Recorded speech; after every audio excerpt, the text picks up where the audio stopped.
what I usually recommend, I've been in different industries that require oversight by different departments and things like that in organizations. What I recommend is as soon as you're getting ready to do business, go find the people who could potentially shut you down and go ask them the questions. Go to them and say, hey, I'm starting this and I want to make sure I'm on the right side of the SEC, the FTC, all of those people, FINRA, everybody. Can I do this, this, and this? And let them tell you. Let them know that you're trying to do the right thing and you want to know what's right, what's wrong, and what lines you can't cross. And not only do you make sure you're doing the right thing, but hopefully you build a friend inside of the organization. And so if you do make a mistake, hopefully you have an ear that will listen to your side of the story. That's what I recommend. Just go get the advice from the people whose rules you have to follow. The rules today is like you can't run Facebook ads, period. That they're like, oh, if great. that's not actually accurate. But a lot of them are like, because if that was the case, you wouldn't be able to run TV Google commercials either. Right, I know, but they're like that.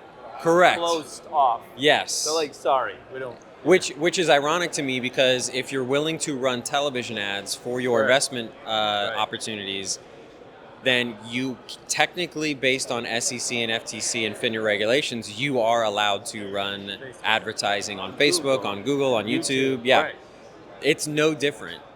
But it's also no different in that you have to have the right disclosures as well. So it could be as easy as grabbing, if you're doing, for example, on-demand TV ads, like through Hulu and Paramount Plus and all those places. You could take those, run them on YouTube with the same disclaimers and things like that, and you should be okay. Always ask a lawyer. I'm not a lawyer. All the other things I need to tell you, but that's true. I mean, it is. We're talking very specific. If you can run it on TV, there's no reason you can't run it on other platforms. I have financial advisors as clients. I have them as friends, and the biggest challenge they always have is lack of leads because you need a high net worth individual. You need somebody who's willing and open, and you want them in your area. So what do they end up doing? Cold calling. Which is like the worst thing that you could do in 2023. Sit there and get a list of people that have 80 years old and like call them. And poor folks, they think that is how they get customers. And you and I are living like TikTok ads. It's the funny thing is the way that I became the fastest producing rookie in my division was I went out and I networked in a way that attracted those high net worth people and allowed to build relationship to know, like, and trust before they signed on any dotted lines. So all you have to do nowadays is just do that from a digital perspective. 100%. You bring in people through cold advertising or organic social media, and you allow them to ascend through some sort of value ladder to know, like, and trust you.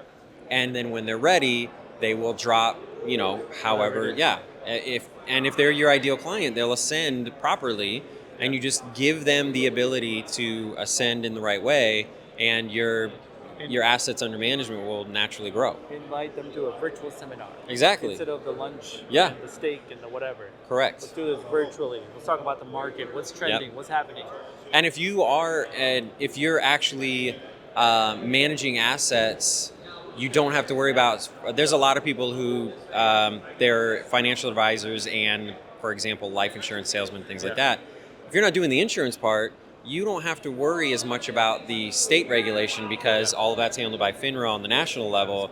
So you can get clients all across the U.S. That's correct. So the virtual seminar, virtual challenges, the virtual event, you can literally from your office just hold virtual events, bring people in, teach them some things, give them some value, and then let them know what the next thing is. And just continue to give them value as they ascend up your value ladder. You can put things that they can buy along the way. They can have different levels of asset management, things like that. There's a lot of different ways to do this. So what is the biggest mistake entrepreneurs make when they're trying to grow and scale their business? Everybody, information marketers, e-commerce, products, brick and mortar, anybody, right? Depending on, You worked with so many entrepreneurs. You even coach me. Depending on the size of the business, The biggest thing I see is that people don't effectively patch the holes that are in their business Sure. before they start just dropping ad dollars. Sure. And that is a huge mistake. If I'm going to spend, $50,000 a month on Yeah. driving cold leads into my business, Yeah. you need to know that those cold leads are going to convert Yeah. and that you have the bandwidth to manage all of that Sure. before you continue to drop $50,000 a month on advertising. That's the biggest mistake I see. You need to make sure you have systems in place and the personnel in place and that your offers are good enough to close before you start dropping tens of thousands of dollars on advertising. How did you discover this secret? How did I discover the Yes. secret? I just stress test my.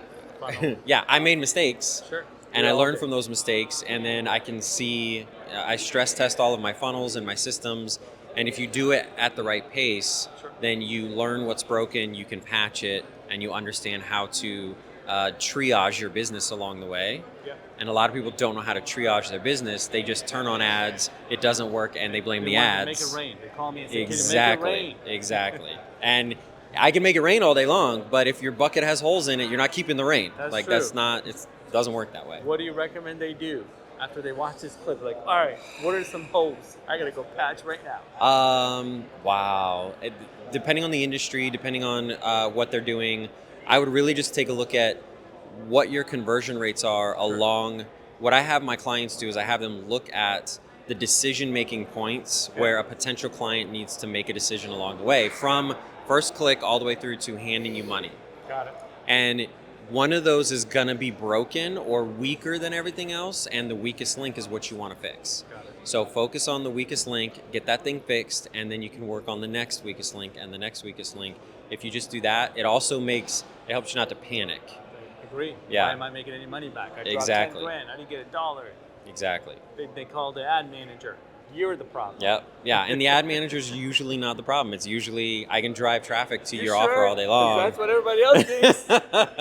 It's not them. I can They're drive. not the problem. Yeah. They don't need to call the leads. If I'm getting you 50-cent clicks on any platform and you're not converting, I'm going to say the ads are working. It's your offer that's not working. I feel you. Yeah. Thank you, brother. I Yeah, appreciate you. for sure. Of course, man.